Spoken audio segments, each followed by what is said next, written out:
ನಮಸ್ತೆ. ಓದ್ತಾ ಇರುವಂತಹ ಪುಸ್ತಕದ ಹೆಸರು ಮ್ಯಾನೇಜ್ಮೆಂಟ್ ಭಗವದ್ಗೀತೆ ಯಶಸ್ಸಿಗೆ ಕೃಷ್ಣನ ಸೂತ್ರಗಳು.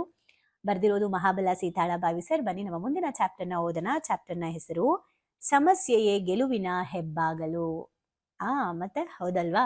ಸಮಸ್ಯೆ ಬಂದ್ರೇನೆ ಅಲ್ವಾ ನಾವು ಸಕ್ಸಸ್ ಆಗೋಕ್ ಸಾಧ್ಯ. ಪ್ರಪಂಚದಲ್ಲಿ ಎಲ್ಲಾ ಸಮಸ್ಯೆಗಳು, ಯಾರಿಗೆಲ್ಲ ಬೆಸ್ಟ್ ಸಮಸ್ಯೆಗಳು ಬಂದಿದೆ ಅವರೆಲ್ಲ ಬೆಸ್ಟ್ ಪರ್ಸನ್ ಆಗಿದ್ದಾರೆ. ಸಮಸ್ಯೆನ ಈ ರೀತಿ ಅನ್ಕೊಂಡವ್ರು ಮಾತ್ರ. ಹೇಗೆ ನೋಡೋಣ. ಕೃಷ್ಣ ಅರ್ಜುನಂಗೆ ಹೇಳ್ತಾರಂತೆ, ನಿನಗೆ ಬಂದಿರುವಂತಹ ಸ್ವರ್ಗದ ಬಾಗಿಲನ್ನ ತೆರೆಯುವಂತಹ ಅವಕಾಶ ಇದು. ಈ ಯುದ್ಧವನ್ನ, ಈ ಕುರುಕ್ಷೇತ್ರ ಯುದ್ಧವನ್ನ ನೀನ್ ಮಾಡಿದ್ರೆ ನಿನ್ಗೆ ಸ್ವರ್ಗದ ಬಾಗಿಲು ತೆರೆಯುತ್ತೆ. ಸೊ ನೀನ್ ಯೋಚನೆ ಮಾಡ್ಬೇಕು ಅಂದ್ರೆ ಯುದ್ಧ ಅಂದ್ರೆ ಸಮಸ್ಯೆಗಳು ಅಥವಾ ಸವಾಲುಗಳು ಅಂತ ನಾವ್ ಅನ್ಕೊಂಡಿದೀವಿ. ಆದ್ರೆ ಕರೆಕ್ಟಾಗಿ ಸೂಕ್ಷ್ಮವಾಗಿ ಅಬ್ಸರ್ವ್ ಮಾಡಿ, ಯಾವುದೇ ಸಮಸ್ಯೆ ಅಥವಾ ಸವಾಲುಗಳು ನಮ್ಮ ಲೈಫಲ್ಲಿ ಬರ್ತಿದೆ ಅಂದ್ರೆ ನಮ್ಮ ಸಾಮರ್ಥ್ಯವನ್ನ ಸಾಬೀತು ಪಡಿಸ್ಕೊಳ್ಳೋಕ್ಕೋಸ್ಕರ ಬರ್ತಾ ಇದೆ. ನಮ್ಮ ಸಾಮರ್ಥ್ಯವು ಎಷ್ಟಿದೆ ಅಂತ ಅರ್ಥ ಮಾಡ್ಕೊಳ್ಳೋಕೆ ಅವಕಾಶಗಳು ಬರ್ತಾ ಇದೆ ಅಂತ ತಿಳಿದವ್ರಿಗೆ ಮಾತ್ರ ಸಮಸ್ಯೆ ಗೆಲುವು ಆಗತ್ತೆ. ಎಲ್ಲವೂ ಸುರಳಿತವಾಗಿ ನಡೆದುಕೊಂಡು ಹೋಗುತ್ತಿದ್ದರೆ ಹೊಸದೇನೂ ಇರಲ್ಲ ಲೈಫಲ್ಲಿ. ನಾವು ಮೇಲೆ ಬರ್ಬೇಕಂದ್ರೆ ನಮಗೆ ನಮ್ಮ ಶಕ್ತಿ ಅರ್ಥ ಆಗ್ಬೇಕು. ನಮ್ಮ ಶಕ್ತಿ ಅರ್ಥ ಆದ್ರೇನೆ ನಾವು ಅದನ್ನ ಅವಕಾಶದಲ್ಲಿ ಬಳಸ್ಕೊಳ್ಳಕ್ಕೆ ಸಾಧ್ಯ. ಆ ಶಕ್ತಿ ಯಾವಾಗ ಅರ್ಥ ಆಗತ್ತೆ ಅಂದ್ರೆ ಸಮಸ್ಯೆಗಳು ಬಂದಾಗ. ಅಲ್ಲಿ ನಮ್ಮ ಸಾಮರ್ಥ್ಯ ಸಾಬೀತುಪಡಿಸಿದರೆ ನಮಗೆ, ಅಂದ್ರೆ ಯಾವಾಗ ನಮ್ಗೆ ಸಮಸ್ಯೆ ಬರುತ್ತೆ, ಫಾರ್ ಎಕ್ಸಾಂಪಲ್ ಕೆಲ್ಸದಿಂದ ತೆಗ್ದಾಕಿದ್ರು, ನಮ್ಗೆ ಇನ್ಕ್ರಿಮೆಂಟ್ ಕೊಡ್ಲಿಲ್ಲ, ಬೇರೆಯವ್ರಿಗೆ ಪ್ರಮೋಷನ್ ಆಯ್ತು, ನನಗಾಗ್ಲಿಲ್ಲ, ಅಥವಾ ಯಾರೋ ನನ್ನ ಬಿಟ್ಟು ಹೋದ್ರು, ಮನೆಯಲ್ಲಿ ಹಸ್ಬೆಂಡ್ ಜವಾಬ್ದಾರಿಲಿಲ್ಲ, ಅಥವಾ ವೈಫು ಸರಿಯಾಗಿ ಸಪೋರ್ಟ್ ಮಾಡ್ತಾ ಇಲ್ಲ ನಿಮ್ಮ ಒಂದು ಲೈಫ್ ಗ್ರೋತಿಗೆ. ಇವೆಲ್ಲ ಆದಾಗ್ಲೇನೆ ನಿಮ್ಮೊಳಗಡೆ ನಿಮ್ಮ ಶಕ್ತಿ ನಿಮ್ಗೆ ಪರಿಚಯ ಆಗ್ಬೇಕು. ಓಕೆ, ಇದಿಲ್ಲ, ಹಾಗಿದ್ರೆ ಏನ್ ಮಾಡ್ಬೇಕು? ಅದಕ್ಕೆ ನಾನು ರೀಸೆಂಟ್ ಆಗಿ ಹೇಳ್ತಾ ಇದ್ದೆ, ಯಾವ ಸಮಯದಲ್ಲಿ ಯಾವಾಗ ಒಂದು ಒಬ್ರು ಇಲ್ಲ ಅಂತ ಬರುತ್ತೆ ಅಲ್ಲ, ಅವಾಗ್ಲೇ ನಾವು ನಿಜವಾಗ್ಲೂ ಹೇಗೆ ನನ್ನ ಲೈಫ್ನ ರನ್ ಮಾಡ್ಬೇಕು ವಿತೌಟ್ ಎನಿ ಸಪೋರ್ಟ್ ಅಂತ ನಮ್ಗೆ ಅರ್ಥ ಆಗುತ್ತೆ. ಯಾವಾಗ ಯಾರಿಲ್ಲ ಅಂತ ಗೊತ್ತಾಗುತ್ತೆ, ಆಗ್ಲೇ ನಾವು ನಮ್ಮ ಶಕ್ತಿ ಹೊರಗಡೆ ಬರುತ್ತೆ. ನಮ್ಮನ್ನ ನಾವು ಡೆವಲಪ್ ಮಾಡ್ಕೊಳಕ್ಕೆ ನಾವು ಸ್ಟಾರ್ಟ್ ಮಾಡ್ತೀವಿ ಅಂತ. ಹಂಗೆ ಯಾವಾಗೆಲ್ಲ ನಮ್ಗೆ ಈ ತರ ಎಲ್ಲ ಪ್ರಾಬ್ಲಮ್ ಆಗುತ್ತೆ, ನಿಮ್ ಜಾಬ್ ಅಲ್ಲಿ ಫಾರ್ ಎಕ್ಸಾಂಪಲ್ ಈ ಜಾಬ್ ಅಲ್ಲಿ ನನಗೆ ತೆಗ್ದಾಕ್ಬಿಟ್ರು, ಬೈಕೊಳ್ಳೋರ್ಗೆ ಇದು ಗೆಲುವು ಆಗಲ್ಲ. ಸಮಸ್ಯೆ, ನನ್ನನ್ನ ಜಾಬ್ ಇಂದ ತೆಗ್ದಾಕ್ಬಿಟ್ರು, ಹಂಗ್ ಮಾಡ್ಬಿಟ್ರು, ನನಗಿಂತ ಬೇರೆಯವ್ರು ಬೆಳೀತಾ ಇದಾರೆ ಅಂತ ಯಾರು ಇನ್ನೊಬ್ರನ್ನ ದೂಷಿಸ್ತಾ ಕೂತಿರ್ತಾರೆ, ಅವ್ರು ಯಾವತ್ತೂ ಅಲ್ಲೇ ಇರ್ತಾರೆ. ನನ್ನನ್ನ ಇವ್ರು ತೆಗ್ದಾಕಿದ್ರು, ನನಗಿಂತ ಮೇಲೆ ಅವ್ರು ಬೆಳೆದ್ರು. ಓಕೆ, ಹಾಗಿದ್ರೆ ನಾನು ಏನ್ ಮಾಡ್ಬೇಕು? ನನ್ನ ಇವಾಗ ಕೆಲ್ಸದಿಂದ ತೆಗ್ದಾಕಿದ್ದಾರೆ, ಹಾಗಿದ್ರೆ ನಾನು ಇದಕ್ಕಿಂತ ಬೆಸ್ಟ್ ಕೆಲಸನ ಹುಡುಕ್ಬೇಕು. ಅಂಡ್ ಇದಕ್ಕಿಂತ ವರ್ಸ್ಟ್ ಕೆಲಸ ಆದ್ರೂ ಪರವಾಗಿಲ್ಲ, ಮಾಡ್ತಾ ನನ್ನ ಸ್ಕಿಲ್ನ ಡೆವಲಪ್ ಮಾಡ್ಕೊಬೇಕು, ಅಪ್ಡೇಟ್ ಆಗ್ಬೇಕು.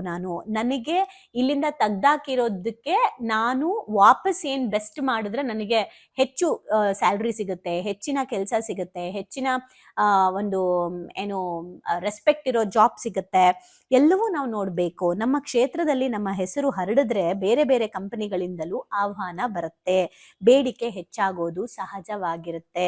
ಇದಕ್ಕೊಂದು ಇವತ್ತು ನಿಮ್ ಜೊತೆ ಹಂಚ್ಕೊಬೇಕು. ಅಂದ್ರೆ ಕೆಲವೊಂದು ಇತ್ತೀಚೆಗೆ ಎಷ್ಟು ಅವಕಾಶಗಳು ಬರ್ತಾ ಇದೆ ಅಂದ್ರೆ, ಯೂಟ್ಯೂಬ್ ಚಾನಲ್ ಸ್ಟಾರ್ಟ್ ಮಾಡಿದ್ವಿ. ಯೂಟ್ಯೂಬ್ ಚಾನಲ್ ಸ್ಟಾರ್ಟ್ ಮಾಡೋಕೆ ಮುಂಚೆ ಸಾಕಷ್ಟು ಸಮಸ್ಯೆಗಳಿತ್ತು. ಬಟ್ ಆ ಎಲ್ಲ ಸಮಸ್ಯೆಗಳೇ ಇವತ್ತು ಎಮೋಜಿಮ್ ಸ್ಟಾರ್ಟ್ ಆಗೋಕ್ಕೆ ಕಾರಣ ಅಂತ ನಾನು ತುಂಬಾ ಸಲ ಹೇಳಿದ್ದೀನಿ. ಮುಕ್ತವಾಗಿ ನಾನು ಹೇಗೆಲ್ಲ ನನ್ನ ಸಿಚುಯೇಷನ್ಸ್ ಇಂದ ಹೊರಗಡೆ ಬಂದೆ, ಆ ಸಮಸ್ಯೆಗಳೇ ಇವತ್ತು ನನ್ನ ಎಲ್ಲಿಗೆ ತಂದು ನಿಲ್ಸಿದೆ ಅಂತಲೂ ನಾನು ಹೇಳಿದ್ದೀನಿ. ಸೊ ಸಮಸ್ಯೆಗಳು ನಮ್ಮನ್ನ ಮೇಲಕ್ಕೆ ಕರ್ಕೊಂಡ್ ಬರುತ್ತೆ.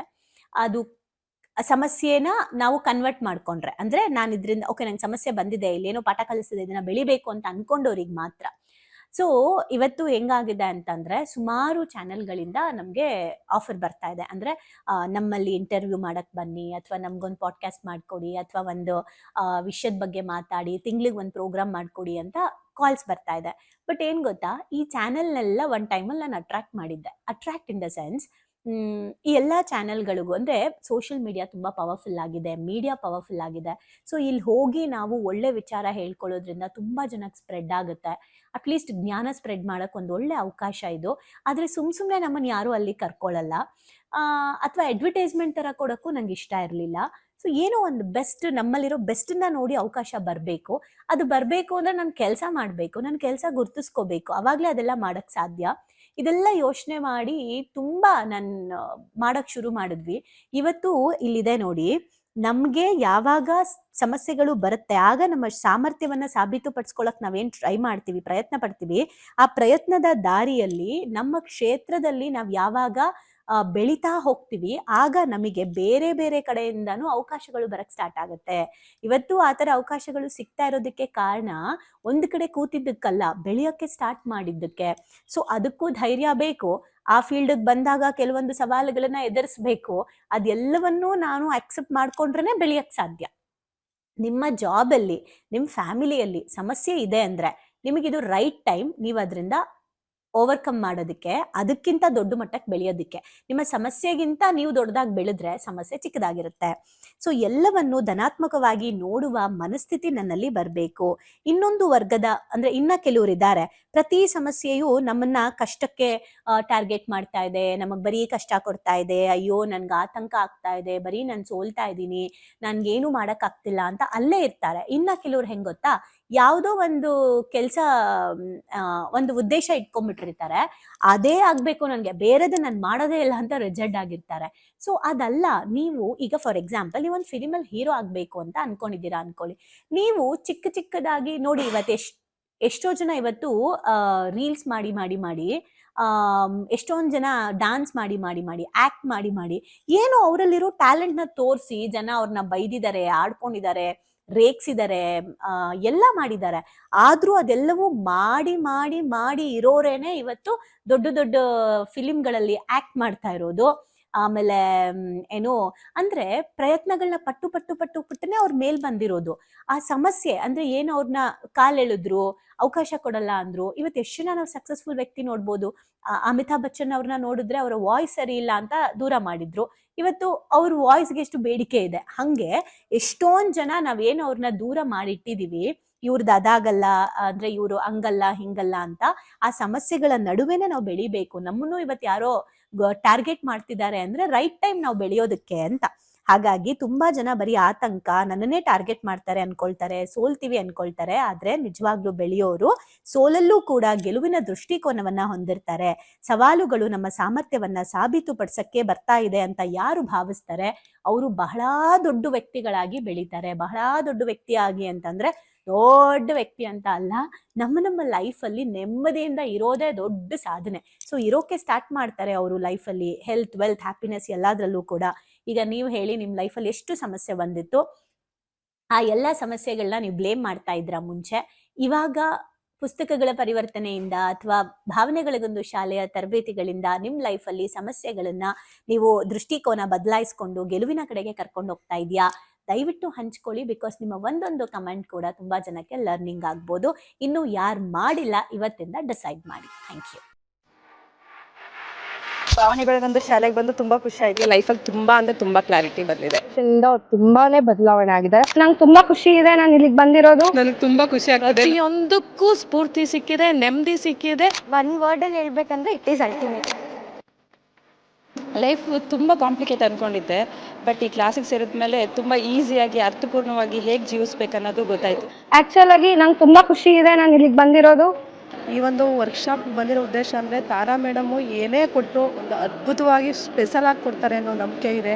ಈ ಒಂದು ವರ್ಕ್ಶಾಪಲ್ಲಿ ಇನ್ನೂ ಅದ್ಭುತವಾಗಿ ಸಿಗ್ತದೆ ಅಂತ ನಂಬ್ಕೊಂಡು ಬಂದಿದ್ದೀನಿ. ಖಂಡಿತ ಆಗುತ್ತೆ. ಡೈಲಿ ಹೊಸ ಹೊಸ ಟಾಪಿಕ್ ನಾವು ಡೈಲಿ ವೇಟ್ ಮಾಡ್ತಾ ಇರ್ತೀವಿ, ಇವತ್ತೇನು ಹೇಳ್ಕೊಡ್ತಾರೆ, ನಾಳೆ ಏನು ಹೇಳ್ಕೊಡ್ತಾರೆ ಅಂತೇಳಿ. ನಾನು ಎಲ್ಲರಿಗೂ ಹೇಳೋದಷ್ಟೇ, ಅವ್ರು ಕೊಡೋ ಎಲ್ಲ ಟಾಸ್ಕ್ನು ಚೆನ್ನಾಗಿ ಫಾಲೋ ಅಪ್ ಮಾಡಿದ್ರೆ ನಿಮ್ಮ ಜೀವನ ಇನ್ನೂ ತುಂಬ ಚೆನ್ನಾಗಿರುತ್ತೆ. ಎಜುಕೇಶನ್ ಬಂದ್ಮೇಲೆ ನನ್ನ ಲೈಫ್ ಸೇವ್ ಆಯ್ತು ಅಂತಾನೆ ಹೇಳ್ಬೋದು. ಸೊ ಬಹಳನೇ ಖುಷಿ ಇದೆ. ನಮ್ಮನ್ನ ನಾವು ಟ್ರಾನ್ಸ್ಫಾರ್ಮ್ ಮಾಡ್ಕೊಂಡು ಈ ಹ್ಯಾಬಿಟ್ಸ್ ಎಲ್ಲ ನಾವು ಇನ್ಸ್ಟಾಲ್ ಮಾಡ್ಕೊಂಡ್ರೆ ನಮ್ಮ ಲೈಫ್ ಖಂಡಿತವಾಗ್ಲೂ ಸಕ್ಸಸ್ಫುಲ್ ಆಗುತ್ತೆ ಅಂತ ಅಂದ್ಬಿಟ್ಟು. ಸೊ ನಿಮ್ಮ ಲೈಫ್ ಚೇಂಜಿಂಗ್ ಟ್ರಾನ್ಸ್ಫಾರ್ಮೇಶನ್ ಅಂತ ಅಂದ್ರೆ ಇದಕ್ಕೆ Emojim is the most and main ಕಾರಣ ಅಂತಾನೆ ಹೇಳ್ತೀನಿ. ಎಕ್ಸ್ಪ್ರೆಸ್ ಮಾಡ್ಬೇಕಂದ್ರೆ ಒಂದು ವರ್ಡ್ ಅದು ಭಾಳ ಚಿಕ್ಕದಾಗತ್ತೆ. ಅದು ಏನಂತಂದ್ರೆ ಥ್ಯಾಂಕ್ ಯು ಅನ್ನೋಂಥ ವರ್ಡ್ ಮಾತ್ರ ನಾನು ಎಕ್ಸ್ಪ್ರೆಸ್ ಮಾಡ್ಬೋದು. ಒಂದೊಂದು ಸ್ಟೆಪ್ಪಲ್ಲೂ ನಾವು ಚೇಂಜ್ ಆಗ್ತಿದ್ದೀನಿ, ನಾನು ಚೇಂಜ್ ಆಗ್ತಿದ್ದೀನಿ ಅನ್ನೋದು ತುಂಬ ನನಗೆ ಅಳವಡಿಕೆ ಆಗ್ತಿದೆ. ಮತ್ತು ಎಲ್ಲ ಸ್ಕೂಲು ಕಾಲೇಜ್ಗಳಲ್ಲೂ ಇದೊಂದು ಸಬ್ಜೆಕ್ಟ್ ಅಂತ ಇಡಬೇಕು ಮಕ್ಕಳಿಗೆ. ಎಲ್ರಿಗೂ ಯೂಸ್ ಆಗುವಂಥ ಕ್ಲಾಸ್ ಇದು, ಯೂನಿಕ್ ಆಗಿದೆ. ಇಮೋಜಿಮ್ ಟೀಮ್ಗೆ ಥ್ಯಾಂಕ್ ಯು. ಇದೆಲ್ಲ ನಡೆಸ್ತಾ ಇರುವಂಥ ತಾರಾ ಮೇಡಮ್ಗೆ, ಸಂದೇಶ್ ಸರ್ಗೆ, ಜೊತೆಗೆ ಎಮೋಜಿಮ್ ಟೀಮ್ಗೆ thank you so much. So ಯಾರ್ಯಾರೆಲ್ಲ ಸೇರ್ಕೊಂಡಿಲ್ಲ ದಯವಿಟ್ಟು ಸೇರ್ಕೊಳ್ಳಿ. So it is very utilising.